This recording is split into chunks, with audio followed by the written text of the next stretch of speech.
Good morning, Cincinnati, and welcome into another episode of the Bearcat Brunch, brought to you, as always, by our partners Live Healthy, Hydrate. They are locally owned and operated by emergency medicine certified physicians, nurse practitioners, and registered nurses with 120 plus years of combined experience in critical care medicine, utilizing our knowledge and expertise to maximize our clients' health, safety, and comfort. With 3 locations in the Cincinnati area, LHH offers treatments for weekend recovery, game day prep for hydration, and rapid recovery. As a support medication in conjunction with healthy lifestyle and exercise, some people are experiencing significant weight loss with regular semaglutide treatments. To help maximize your weight loss and obtain your health and wellness goals, the initial consultation with our medical staff includes a complimentary consultation with a local nutritionist. Visit livehealthyhydrate.com and check the weight loss function for more information on semaglutide and nutritional support offered by LHH. They offer the popular Myers cocktail as well as the premium proprietary Crown Jewel cocktail, along with the customized treatments such as the Glow Up, For the Love of Pregnancy and Feeling Slender, add-on injections such as B12, Toradol, Zofran, magnesium, zinc, and many more are also available. Most IV treatments are $99.99, as well as some custom and premium treatments at $129.99. Gift cards are available. Make sure to check them out on Facebook, Instagram, X, and at livehealthyhydrate.com. And with that, we are back with another winning episode of the Bearcat Brunch. It just feels so good to be able to say that multiple weeks in a row.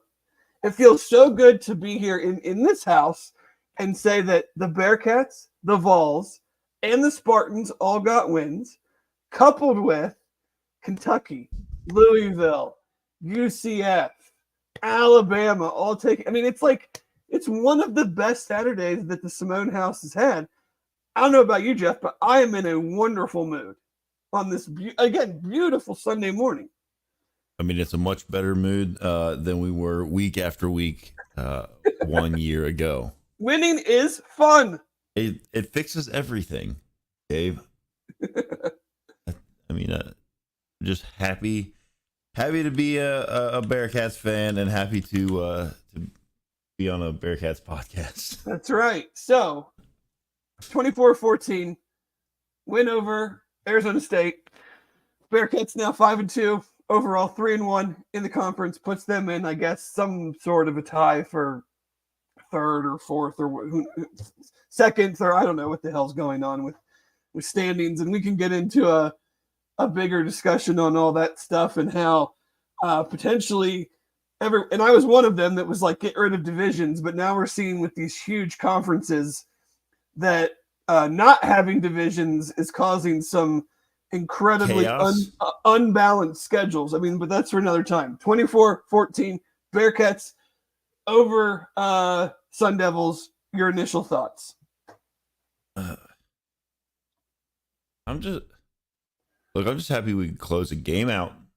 Yeah, like that's always kind of been the thing, is like, oh, here we go. Like you're gonna get a lead, and then as the game wears on, you just kind of go into neutral and teams come back. And like I guess Arizona State tried to, but with a lack of their starting quarterback, coupled with just finally kind of being able to ice things away. I think we had a drive in the second half that was something like 10 minutes long. 15 plays, no points. We'll get to that. That is one of few kind of major critiques of yesterday's game. But yeah, I mean, I don't really look at the last Arizona drive for much. I mean, we were willing to exchange yards for time. It was like, let Jeff Sims run for 6-7 yards and pick up meaningless first downs because you're just, we're essentially exchanging yards for time. I thought once Arizona State got that one first down, I thought they should have kicked on like first or second down. Yeah. Because the way they played it out, and there were some other coaching, I'm not going to call them issues, but maybe just decisions that left me a little confused on their part, but like you need 10 points. You got to get the field goal. I would have probably kicked on first and second down to save at least a little bit of time, knowing that I would still need to get a touchdown. So by the time they lined up for that field goal with 30 seconds left, even if he made it, it would have been, you have to get the onside kick, and then essentially you're already in like Hail Mary situation time-wise. Well, Dave, their kicking game was atrocious.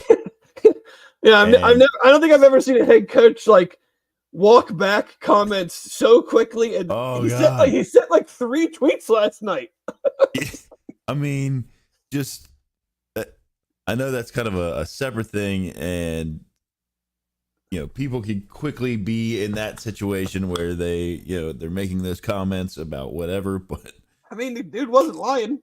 No, and he's like, neither one of those were. That's like when I show up on the first tee, like 5 minutes before my tee time, and pull out the driver and just duck hook it into the left woods. Like, yeah, I mean, those puppies had no chance. You're like, listen, I'm gonna hold a session on Tuesday, and I'm gonna hit every driver that's at the store, and if none of them work, that's fine. I'll just keep using my 3-wood, like whatever. Just that was a strange comment, but maybe that does lead to kind of, I don't know, hoping that they could get closer and tighter to just be a chip shot. I don't know. They did have a freshman All-American kicker a couple years ago. Then they made a coaching change, and he transferred to UC. So, but I mean, the headline of the day is clearly the defense and the running game, and slowing down Cam Scatabo to 75 yards on the ground, 33 on receptions, 108 total yards, well below his season numbers. You can't overlook the fact that the last 2 weeks they have faced teams that, to say are, passing game challenged would kind of be an understatement given the quarterback situations, but that doesn't take anything away from what they've been able to do against 2 really, really good running backs who have, I mean, RJ Harvey last night, had almost as many yards on their first drive as he had the whole game against UC. And then Cam Scatabo, you knew they were going to give him the ball a bunch. I'm kind of surprised they didn't give it to him more. Well, they kept talking about that on the they did keep running in their other backs, and who had good runs too. But to do that, and this is a thing that I think we can get into, and like, is the defense good? Question mark. I don't know. I still am not sure. We're going to get such an opposite test next week that again, we'll see. We'll see what happens in Boulder. But like, the defense doesn't have to be good every play. Like, they need to be opportunistic. They've been opportunistic in forcing fumbles and being able to recover them. That is a lot of turnover luck. But we'll take it. And they've been opportunistic in points of games. Like third down yesterday, I think Arizona State finished 4 of 12, but I want to say they were 0 for 9 to 1 point, and then they were really good on the downs that mattered. They were good on those third and shorts that then forced them into the fourth and shorts and forced them to make that decision. I'm not sure I agree with maybe any of them, maybe one to go, but like, and then they were good on those downs. This defense I don't think is ever going to go to like a high level of yards allowed per play or anything along those lines. But like, they've been good on the downs that matter. They've kept teams out of the end zone, as Des Miff points out. Fewest points allowed in Big 12 play. They've pitched a shutout. They've given up 13-14 and then the 44 against Texas Tech. So, I'm not sure I don't want to use the term bend but don't break, because I think they've actually been a little bit better than that. Yeah. over these last two games, I think we're going to maybe want to see some bend but don't break next week. Oh, But next week is going to be a wild show. but for where we are here, 5-2, a defense that we had huge concerns about the defensive line going into the season, and then exacerbated with injuries. We had big concerns early in the season about stopping the run, and hats off to them. They have rallied to the ball. They've gotten guys down. There haven't been a bunch of missed tackles. There haven't been as many bad angles. And they've really taken two teams that want to run the ball and made it very hard for them. Made it very difficult. You talk about defense, and I think there's only maybe there's one guy that kind of sticks out that is I know everybody likes to talk about the fact he's a walk-on, but not. But Antoine Peak Jr. Has been, and I know we've talked about him a lot this year. He's an absolute joy to watch. So that he's kind of coming forward as that leader, especially in that like Joker star, whatever kind of wild position that they want to call it there. Him, Jake Golday, again having a fantastic week. He had seven tackles.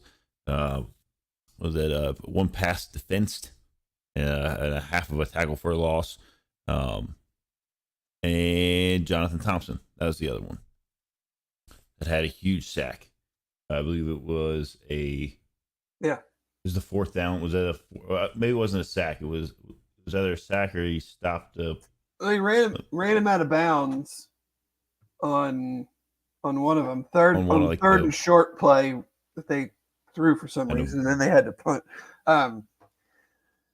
First off, welcome new member Craig Hauk. I hope I said that right. Glad to have you on board. But Peak's play was a huge momentum play. I mean, we had UC goes 3 and out, punts. Yes. They go right down the field and score. We give them the ball back again, and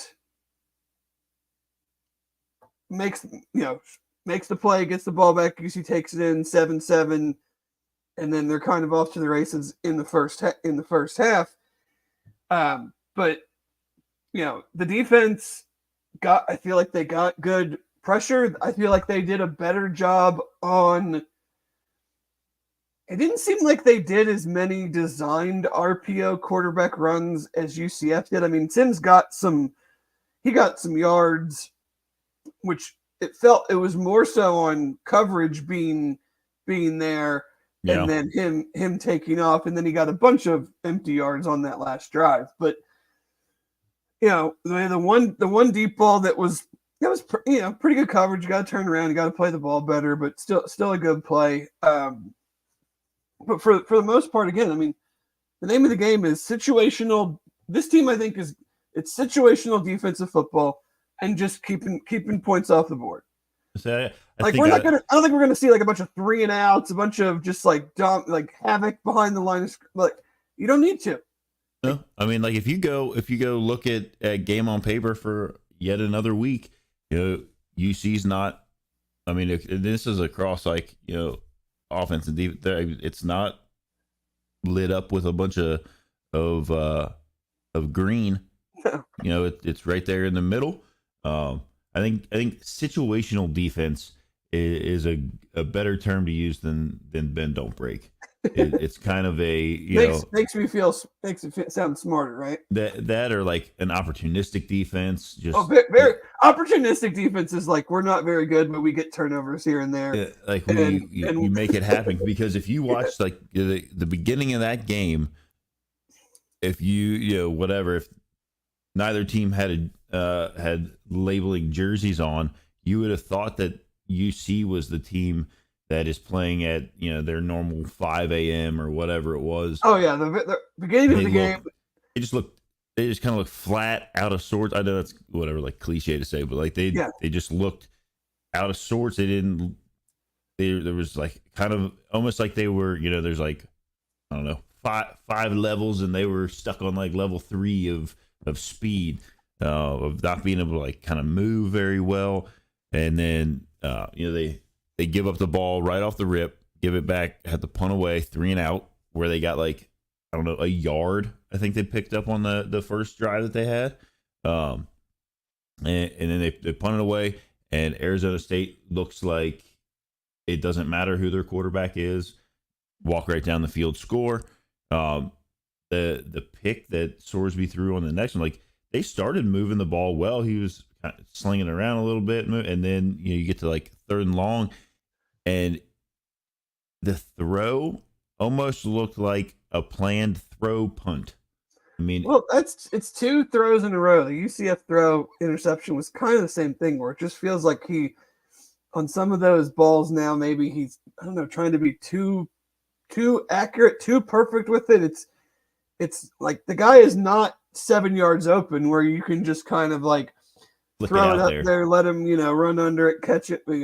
Seems like just needs to be a little bit more behind it, a little bit more out in front. Let your guy try to run and go get it. And if he doesn't get it, then nobody gets it. I mean, both of them have been intercepted because they've been underthrown. But yeah, it was a very, and I was even feeling it like kind of myself, just like the weather was really nice. It was just kind of like, I don't know, just like not malaise over everybody, but it just felt like it was just a very relaxed, slow, easy feeling atmosphere at the beginning of the game. Yeah, and then going back to kind of, I don't know, maybe the obvious turning point of the game where it was kind of like, hey, we're here playing football. Was the forced fumble on Scadaboo, and then they're able to kind of turn that around relatively quickly to get their 7, tie things up. Then they have the big stop on 4th down because Arizona State, I guess, just goes for it all the time, which then flips around and they get a field goal out of that from the left hash. He's able to knock one in. They stop him again on 4 plays and turn that into a touchdown. And you're kind of thinking like, this could get ugly really quick in a way that is positive for UC. Right, because they're especially with the backup quarterback, they're not. I mean, they're already a team that runs it 55-60% of the time, whether that's between Scadaboo and Sam Levitt, their normal starting quarterback, or other running back. So they're not positioned to be a team to need to throw the ball to get themselves back into a game. So you always felt like, whether it was the 3 at the end of the half or the touchdown that made me send a mean tweet, or the lack of a touchdown that made me send a mean tweet in the towards the end of the game, you always felt like if we could just get, even like I said, 3 or 7 ideally, like they were not going to come back.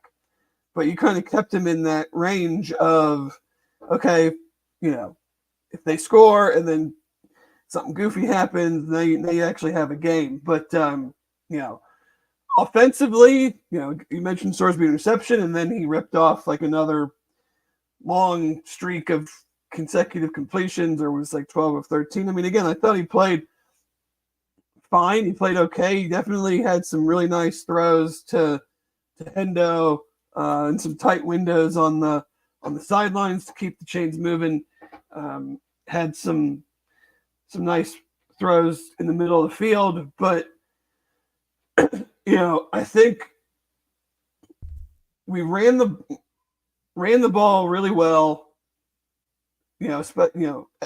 Pryor gives them that extra dimension that it has to be so hard to defend when Corey is in there, and then you change it up with him and you get a crease, and there's just, I mean, it was an easy 6 again, but I don't know if you saw this. We have now had 4 games where at the end of the half, we've had the ball essentially to kill the clock and have the ball at the end. It didn't work out at the pick game. They did get the ball back. But we've missed 4 field goals in 4 games, having the ball at the end of the half, and then also have the Miami game where Royer fumbled the ball. So, like, we've had the chance. We've had the opportunity to do the thing you want to do, hold the ball at the end of the half, score without the other team getting the ball back. And in some of those situations, I'm sure we got the ball to start the second half. So you had the there's been several opportunity times where, for the double up. And we've had 5 chances in 7 games and haven't converted once. So I mean, it is an anomaly, but it is something that needs to be figured out. it's you just incredible. can't keep, you're winning these games and they're, last week 6, this week 10, but like that's the next step to me for the offense is the ebbs and flow of a game is going to happen. Quarterbacks, running backs, wide receivers, line, whatever. But you have to figure out a way if you want to take the next step is figure out a way to convert these scoring opportunities. That one, and then they're running the ball great. We get down, it's 3rd and goal from the 3. And Coach Satterfield talked about it after the game in the press conference that the field goal didn't really do much, and I agree. So you already know you're going to go for it. So I'm just, these are the points where I'm like, don't nitpick. You're the guy that always says big picture. It's fun to win. You can, but I'm just like, just run the damn ball. Run the ball twice. If you don't score a touchdown, then okay, whatever. Yeah. But I don't, and I'm not going to call it the cuteness of it because I like the diversity. They're able to do a lot of things that they couldn't do last year. But there are certain points where, and maybe it's the juxtaposition of having really good running backs, but also having a quarterback that you're super confident in. Where it's like, that drive where I'm just like, give the ball to Kiner 2 times. If he doesn't get 3 yards, okay, then they got to go 99 yards down 10, whatever. Right. After you just bled a million minutes off the clock. And then there was a drive in the second half too, where we were kind of backed up. We got it to like plus territory of like our own 30, and it's 1st and 10, and we just throw 3 times in a row and punt. And I'm, again, it's in the grand scheme of going from 3-9 and what the last half of last year looked like to being 5-2. Like it's kind of worthless to get lost in those moments, but but you also have to talk about them because those are the things that could potentially turn this game into 34-14 instead of 24-14. Or last week, you're 27-13 instead of 19-13. Just like things like that. Like those are the next steps we have to clean up, whether it's coaching, like the play call is one thing, stuff to execute, Yep. Coach Satterfield talked about at the very end of the game. We had it blocked up for a quarterback run to ice the game, and Gavin Gerhardt has a bad snap. I mean, it happens, but those are the situational moments that teams that are good, but are not, we're not great. We're good. We're getting better. But those are the situational areas that to move, to keep progressing, to go to Colorado and win, to go to Iowa State or Kansas State and win. Those are the things that can't happen. Well, you're not going to go to those places and win more times than not if you don't get a touchdown when you have it 3rd and goal from the 3, or don't keep missing makeable field goals. Just little things like that. You're not going to win those games. Well, when you speak about that, it's similar to if you go back, like kind of cleaning things up in the manner of we ended up with that field goal. So we scored a touchdown and make it 7-7.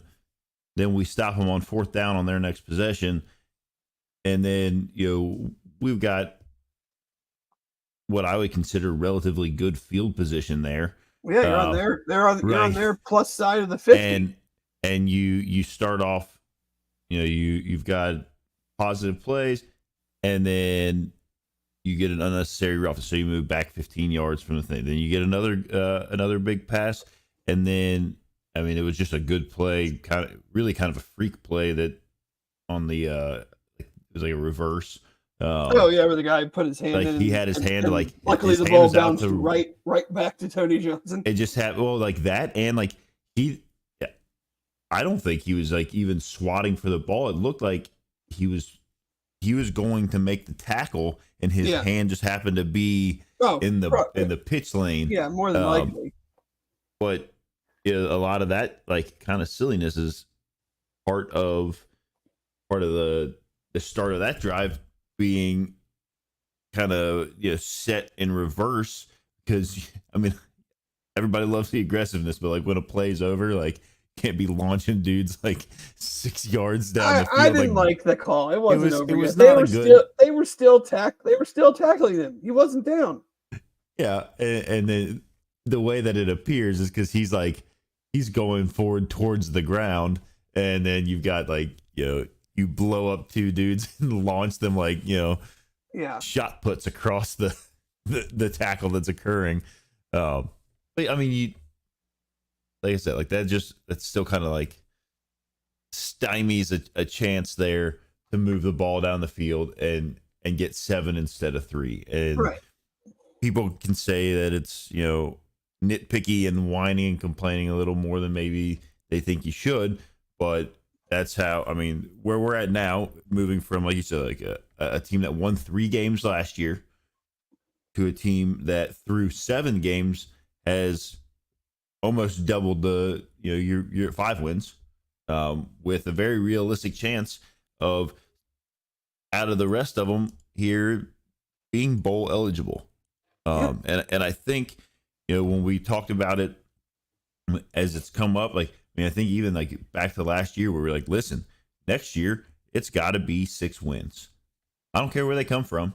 At some point from the start to the end of the season, there needs to be 6 wins.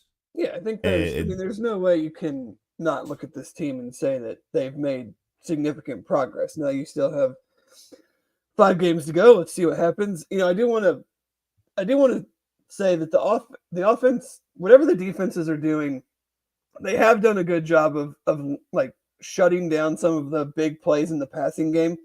The last 2 weeks, there haven't been those over the top or truly big plays coming out of the passing game, but the offense is also, it doesn't feel like they're trying to force it, and I think that's what you can do when you have other guys and you have other ways to stay efficient, and they're not reliant on if we can't get the ball over the top to Hendo, then we struggle to move the ball. Like they can still run it.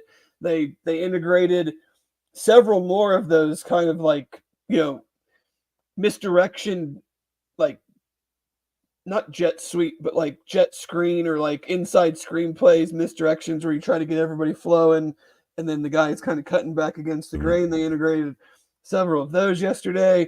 They obviously tried the double reverse, which would have been a pass. Didn't work. But, they're not just having Sorsby drop back and chuck it to try to make up for probably some, they feel like, that's missing in the offense right now. And it'll, hopefully they get, got the run game going again better this week. So maybe that'll help open that up. But, it's another week where, I would say the offense was, I think the offense was better than it was last week. But can still take some gains, whether it be sticking with the run a little bit more, whether it be figuring out ways to get more explosive, whether it's, working with Sorsby on some of the deep ball issues that we've seen the last couple games. But it's a lot easier to do that, and when you get a win. Yeah, and like you said, like those couple of deep balls that he's been like, I don't. It kind of, like I said, that deep ball, the interception looked like almost like he was just kind of throwing it down. Like if they intercept it, if they pick it, they pick it. They'll be down. it's a punt one play early if and like just because he didn't even really look like he stepped into it. Right. And I realized he had to kind of there's a safety over the top. You have to so if you underthrow it, you kind of hope that your guy can go up and make a play. If you throw it too deep, it's a little more difficult to have a guy try to go up and get it with a safety coming up from behind. So he's kind of in a tight window there. So maybe that one got forced a little bit. And it's 3rd and 7, and because his intermediate passes are like Brett Favre-esque fastballs. I can't remember if it was to Johnson or Mays on a 3rd down, like on the hash, that was just perfectly accurate. Yeah. Well, I mean, the ones to Royer too, like Royer. 3rd and like considerably long. I think it was 12 or 13, and so yeah, I mean he has all the throws. It's just a matter of probably getting it out there and trusting your guy. I'm not even saying he doesn't trust him, but no, yeah. Less air under it, more give your guy a chance to go run and catch it. I think there was one on kind of like I don't know if it was just like a slant or just kind of a crossing route that I thought maybe he was a hair late throwing. And it got deflected away. I think it might have been like a 2nd and long or a 3rd and long. I don't remember. It was towards the beginning of the game. But other than that, like, our 3rd down, I think we kind of got a little buggered up on 3rd down this week some, but both teams were like, for the game for a long time. We were 3 for 12 on the game on 3rd downs, which last week I think in the second half we were 9. We talked about how he was like 9 for 11 passing the ball on 3rd down, which obviously significantly better. But either way, if these are things we have to talk about, I would prefer to criticize things in a win than criticize things and say, where's this team going and what has happened to our Bearcats? Sure. I mean, you can't come on here and act like everything's fine just because they win. But, right. Coach Dan asks, what's the deal with kicking? Haven't had a consistent kicker since the 1-year rental with Ryan Coe. Is it coaching or a failure to recruit talent? I just think it's hard to find kickers in college. I mean, Arizona State's gone through several already. Clearly, they haven't found one. Tennessee has what they thought is a really good one, redshirt freshman. He missed 2 in the first half.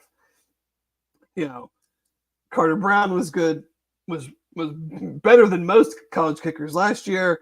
Struggled some this year. Gave Nathan Hawks an opportunity. He started out hot, has now, been missed, several, made one. I just think, and I don't know anything about it. I've never done it. I've never, been able to ask a coach. I mean, I just think it's hard to, it's a hard position to find. It's a hard position to play. It's a hard position to coach. I don't think there are, and this isn't UC specific. I don't think there's a lot of college special teams coaches who have a true kicking background. I think they're special teams coaches in the sense of coverages, returns, punt blocks, punt safety, like all of that part of the special teams. I don't think there's a bunch like a golf swing coach. I don't think there's very many guys who are special teams coordinators who are truly working with the kicker from a kicking standpoint. I think a lot of them have private kicker coaches that they do work with, especially in the summer and the off season. But, Carey had said it, so I'm not like speaking out of turn. He just kind of lets the kickers do their thing and work on their fundamentals and their steps and their mechanics and everything. But he's not alone. I mean, a lot of times, special teams coordinators in college are, not the lowest on the totem pole, but some schools care about it a lot. Some schools not so much. I mean, you see it obviously in more things than just kicking. I just think it's a hard thing to work through. And it's a very it's a very mental thing and it's a very momentum thing. I mean, when you're kicking good, it feels good. You can step up, knock it through. When you're kicking bad, it probably feels like you've never done it before and you got no idea where the ball's going. So you just hope that they can figure that out because you just can't. I mean, it cost them in the pit game. You could say it cost them in the tech game. I'm not going to really. I mean, that was the one kick at the end was a long kick to tie it on the road to go to overtime. I'm not going to say that specific, but it's allowed points to not be added, and it's allowed games to be in the balance more than they should be, or kept you from being in a better position. So yeah, it's got to get figured out, or you just start. I think it was a couple years ago when things were real bad, and I was like, if you get the ball inside the 30, just go for it. Just go for it. Like I don't care if it's 4th and 15, just go for it. or I don't know, like set it up more where he likes it. It doesn't seem to be like an issue of like one way or the other. I mean, but you can't run your third down play. I know. Based on where my kicker kicks the ball. But I mean, if it's like at the end of the game to win the game, sure. But like in the second quarter, I'm like, no, still make the damn kick. Like I'm running my third down play to try to get a first down and try to score a touchdown, not to, well, if we don't get it, then I need to run the play over here because then, make the kicks. Everybody on here already knows how I don't like kickers and punters in general. I would never punt. I would never kick field goals. I would never kick extra points. Like I would only have punters in cases where the smart play is actually to punt and not we're on our own 20 up a bunch of points. Like no, I'm not going to go for it there. But no, I would never go. I would never kick extra points. You would love watching like 6th grade football. They don't have kickers. They got a kid that can sometimes punt, and that's about they're on to something. They just go for it all the time. Do we have anything else on the Arizona State game? I think we kind of just way to put one away, and like let's work on now. I do want to mention. Coach Satterfield did talk about after the game kind of this offensive line rotational thing where, they announced it was weird. They announced Deion Buford as the starting right tackle. He did not start. Philip Wilder actually started, but then Buford was in. Tangastal was in pretty early at left guard, giving D'Artagnan Tinsley some. I'm sure they're working him back in. A little bit of rest. Yep. He doesn't need to play all, but. Didn't seem to, especially in the run game, didn't seem to the mixing of the line didn't seem to make much difference. And just essentially said we're gonna hopefully do that the rest of the year just to keep guys fresh. And it's one thing to say keep guys fresh, but if the other guys you're putting in aren't getting the job done, then it kind of defeats the purpose. So they still have to hold up their end of the bargain. But if that's happening, you're getting great reps for a young guy in Evan Tangasal.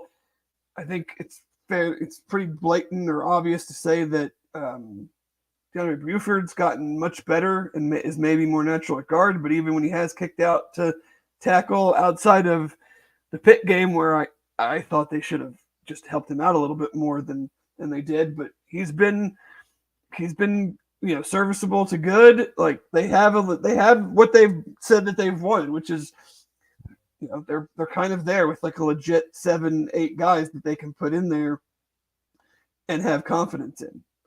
Yeah. I mean, I know he's an easy one to talk about, but there was it was one of the first drives of the game where Kendra kicked out and was like out there blowing people up in front of Pryor, and Pryor like landed on top of him and was like shaking his helmet when he was getting up, like don't bounce his head off the ground, like that's not not concuss Luke Kandra right now.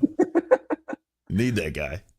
Yeah, but that's all I've got. So before we jump into the action that happened around the rest of the country while we were enjoying a nice early afternoon game in the sunshine, we will that segment of the Bearcats win 24-14 over Arizona State was brought to you by Royal Links Golf Tours. Have you always wanted to play golf at St. Andrews? Have you ever enjoyed that perfect pint of Guinness in Ireland? Well, now you can with Royal Links Golf Tours. They are a golf tour specialist offering unforgettable golf experiences to Scotland, England, Ireland, and Wales. Their custom itineraries are more than golf trips. They are immersive cultural and country experiences that will surprise and delight you both on and off the course. Royal Links Golf Tours is owned by former Bearcat quarterback Hayden Moore and his partner, UC alum Jeff Bartholomew. So if you'd like to play St. Andrews or get that perfect pint, reach out to them at their website, royallinksgolftours.com, or call them directly at 770-331-1525. Biggest game of the day. Texas, Georgia. Lot of love for the Longhorns coming into this game, and yeah, and they found out. To I think maybe some surprise, maybe the most surprise, but Georgia's still Georgia. Went on the road and controlled that game outside of what is one of the more confounding pass interference, non-pass interference. I didn't get a chance to see a whole lot of anything outside of the Bearcats game yesterday. Had youth football, but I did see that there was like an interview with Kirby Smart, and he's like screaming about how the refs tried to take the game away from him or something. So they second half, maybe even fourth quarter, Georgia's up comfortably, throws an interception, returns it. Would have been, not returned for a touchdown, but very close. They throw a penalty flag, pass interference on the Texas guy. A pretty miserable call in general. So everybody gets very, very mad, and fans start throwing things on the field. And in this commotion of the fans throwing things on the field, the referees get together and take the penalty away. So they wave off a pass interference. Yes, they come back and said something, and I didn't read the pool report after the game, but just said that the referee erred, or I don't know how he erred. If he saw what he saw, I mean, it was a throw to the sideline. It was a classic like jump the route type play. It did look like the DB may have pulled on the receiver a little bit to kind of like get his momentum going when he realized the ball was like not placed right. So he kind of maybe used him to like move himself a little bit. I think it was bad. I don't think it was a good call. The process to get there was just atrocious. And so everyone was joking on Twitter that all you have to do to get a call reverse is like throw a bunch of crap on the field and be really, really mad. And then they'll huddle. And, like they're going to throw stuff at us. Yeah. But huge win for Georgia. I mean, as I mentioned earlier, if they lose that game and they've got 2 losses already in the SEC, I mean, who knows what's going to happen the rest of the way. And with this expanded playoff, there's certainly more opportunity. But well, now the SEC is just as big of a mess as the Big 12. Every conference will be now. I mean, you got 18 teams. The Big 12 is small with 16 teams. Yeah. So yeah, everybody's a mess now. With these very, very, very unbalanced schedules, but Georgia goes down there, gets the win, and you've now got a win at Georgia. Now has a win at, I guess, where they were number one Texas, and then a win against a Clemson team that is clearly not the team they were when Georgia beat them. So if they played again now, how would it look? But a team that's probably the front runner to win the ACC, and you've got a resounding win against them on a neutral the first week of the season. So Yeah. two excellent wins from the Dogs, and your only loss is a road loss to Bama. They're still looking like maybe not as good as they have been, but still pretty damn good. Yeah, I mean they've got Florida, Ole Miss, at Ole Miss, and then the Volunteers head down there to play Georgia, and then they got their the annual SoCon Saturday. Yeah, the annual SEC Cupcake Weekend at the end. Yeah. Somehow they still fit that in with 455 teams in their conference, and then they play Georgia Tech. Georgia Tech. So, shifting from that, Alabama, Tennessee. Tennessee gets the win. Again, offense is not great, but figures out a way to do it. Kalen DeBoer had one of the more, I don't know if you saw this because it was later. There's like a minute 55 left in the game. It's 4th and 22. He has all 3 of their timeouts, and they're on their own 25-ish, 30-yard line. He went for it. Obviously didn't get it. Tennessee gets the ball and ends the game. And I didn't understand that call at all. I mean, don't you punt there, use your timeouts and try to get a stop, use your 3 timeouts to get the ball back and in potentially better field position than trying to get a 4th and 22 from your own, inside your own territory. So even if they somehow got it, it wouldn't have guaranteed them anything.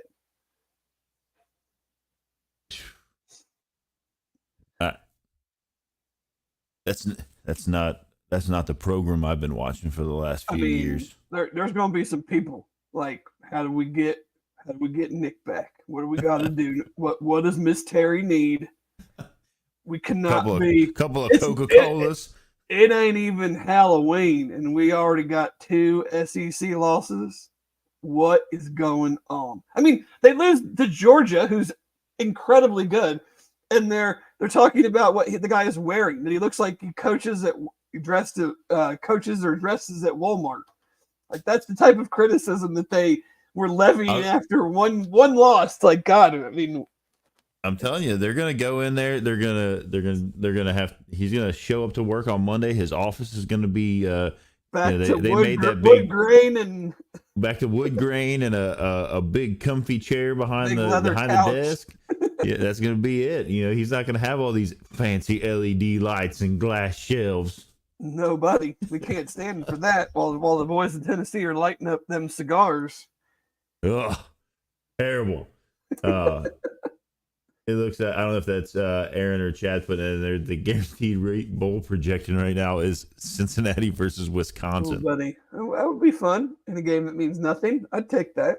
Hey, if that's the thing they should do. Like, not to get this totally off track, but like in these bowl games that mean literally nothing, you should just pair teams up against each other that the teams have a reason to hate each other. Yeah, absolutely. Like, who cares? Like, so UC plays the guaranteed rate bowl against Minnesota instead of Wisconsin. Like who cares? But now, Wisconsin, all right, I'll at least pay attention and hope that my team wins so I can send out a funny tweet or something. Right. I mean, people would definitely tune in. I mean, look at it. They kind of already started it, 2 years ago when they had us paired up with Louisville, and then we stole their coach. That's right.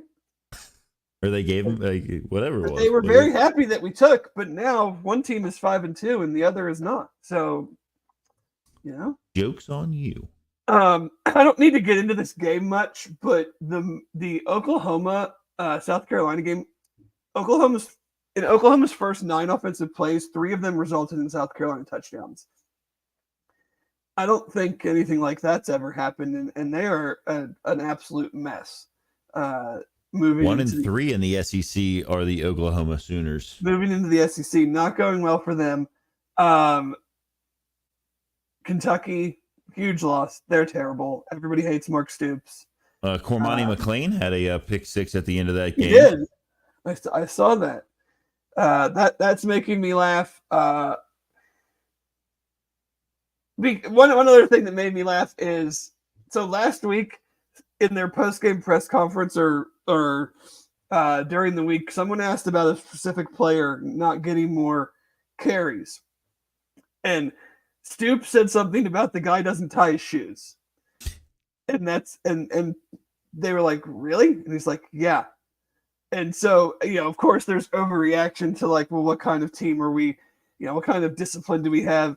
Well, guess what? Buddy gets a carry yesterday, and his shoe comes off because he doesn't tie his. So, like, you get called out by the coach in the weekly press conference about not tying your shoes, and that's why you're not playing much.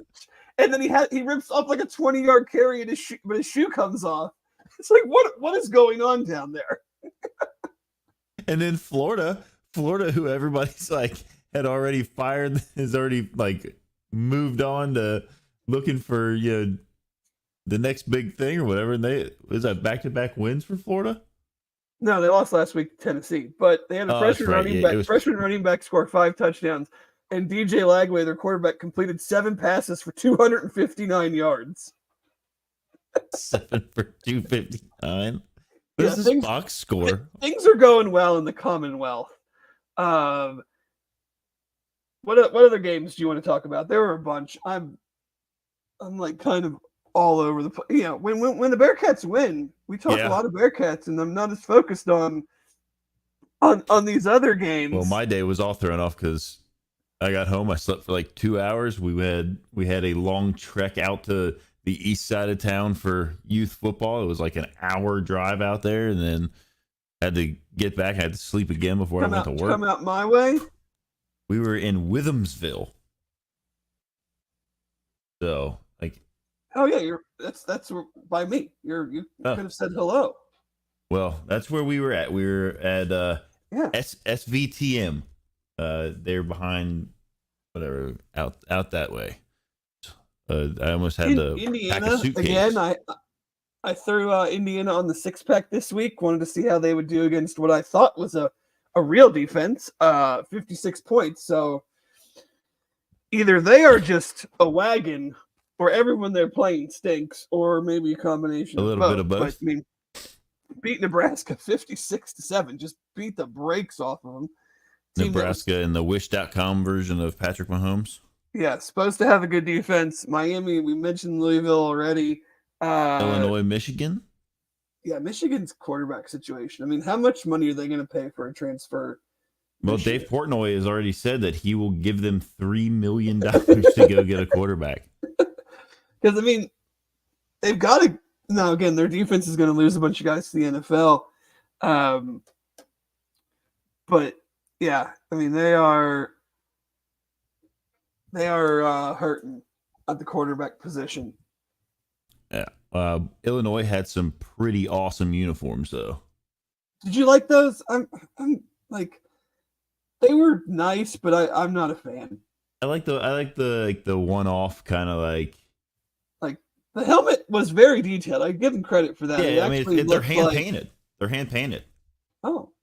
Yeah, there's like how some nice of whoever decided to hand paint 100 and something helmets. Yeah, it was they said something about who like the artist was or whatever, but yeah, they're all individually hand painted, which I think maybe that adds to kind of like the impressive nature of them. Otherwise, it is kind of a basic look on the old school uniform. But you got Illinois is 6-1. 3-1 in the Big Ten. Michigan is playing some good ball. Michigan is once again an afterthought. Yeah, Wisconsin got the win. Oh, they played Northwestern. Never mind. They're playing better though. I mean, we like to. I was giving them some good grief earlier in the year. I mean, I don't wish the guy ill will from an injury, but like you you did the Tyler Van Dyke experience, and you kind of found out how that one was going to go. So it's not a huge stunner that they're playing better without him at quarterback. The Maryland USC game. Did you see the end of that? Yeah, USC is really good at blowing games. I mean, a blocked field goal, and then they run that back down, and then just kind of steadily walk the ball down and score. Yeah. Like literally, USC led for 59 minutes. Yeah, was there. That win counts the same as if they had, Yes. as if Maryland had led for the entire game. Bearcat Journal in the chat does point out that former Bearcat strength coach Brady Collins did jump in Lake Michigan after the Badgers beat Northwestern at their makeshift stadium right on the lake. Which I'm sure that was very cold. Oh, that is absolutely very But he cool. is also a crazy person, so it probably didn't affect him in the slightest. That tracks. Carrie Simone points out that the end of the UCF Iowa State game was fabulous, and I agree. It was fabulous. Aaron and Chad will get to the Big 12 stuff, but I think West Virginia is one to monitor for the next couple of weeks. There is a lot going on there. And they play Arizona next, who Colorado dismantled, had 7 sacks. I think Arizona's offensive line is one of the worst in the country. So I'm not sure I'm, looking at that sack number and just saying like, oh, we need to worry about them getting after the quarterback next week. I mean, we do, but Arizona's offense is a one-man show at wide receiver, and their offensive line can't block anybody long enough for him to go get open. So they are a mess. That's a problem. Mess offensively. But, I mean, I think Neil Brown after the game said 4 guys left the game with head injuries, 3 of them being their starting quarterback, their best offensive lineman, and their starting running back. They play Arizona next week and then have a bye before us. So could be worth watching what goes on there in the next couple weeks. Back-to-back losses, then Arizona, then us. Yeah. Then Baylor, UCF, Texas Tech. That's not a...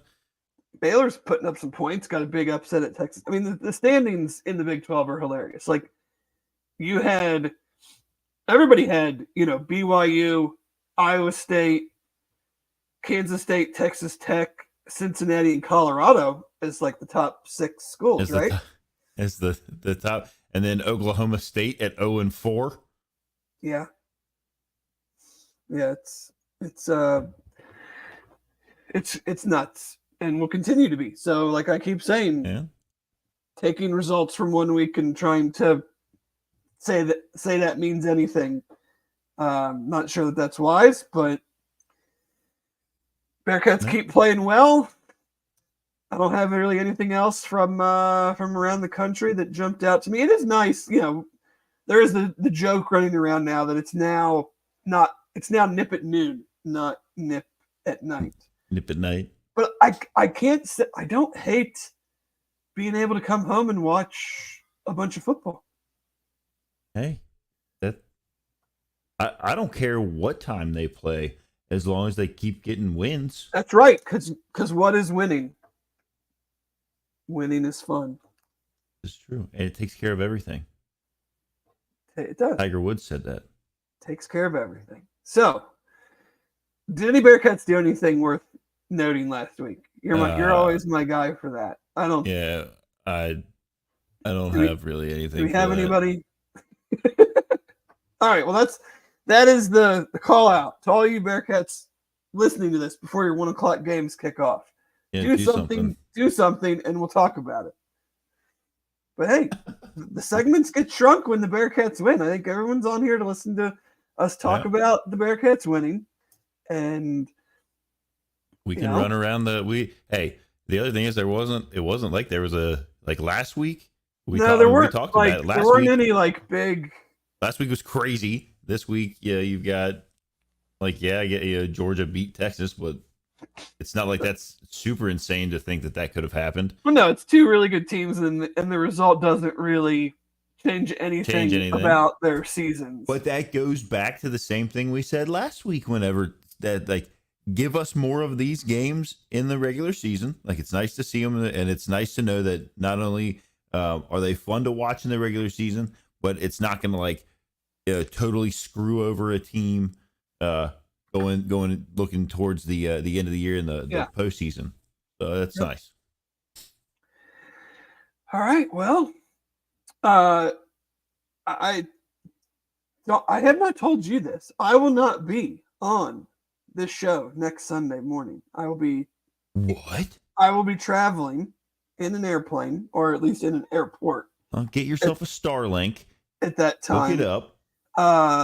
So I don't know how Aaron and Chad will determine who has to do the aftermath at whatever godly time next week's game ends. Oh man! And then get up to do this the next morning. Maybe we just do an aftermath Bearcat, like a Bearcat aftermath in the morning. The brunch aftermath. Yeah. Some kind of combined show, because it'll probably by the time that game ends, it'll be just about time to start the Bearcat brunch. It'll seem like it. But anyway, thank you to everybody that joined us today. Always fun having people in the room live. Make sure you are liking, subscribing, rating, reviewing, whatever, all those things that you're supposed to do, whether it's on YouTube. I think we've gotten all of the podcast issues fixed, with whether it be Spotify, Apple, however you choose to listen. Thanks again to World Leagues Golf Tours. Live Healthy, Hydrate. Thanks to Jeff. Thanks to Aaron. Thanks to all of you. And we will be back next Sunday morning, hopefully talking about 3 wins in a row and a 6-2 Cincinnati Bearcats football team. Have a great Sunday, everybody.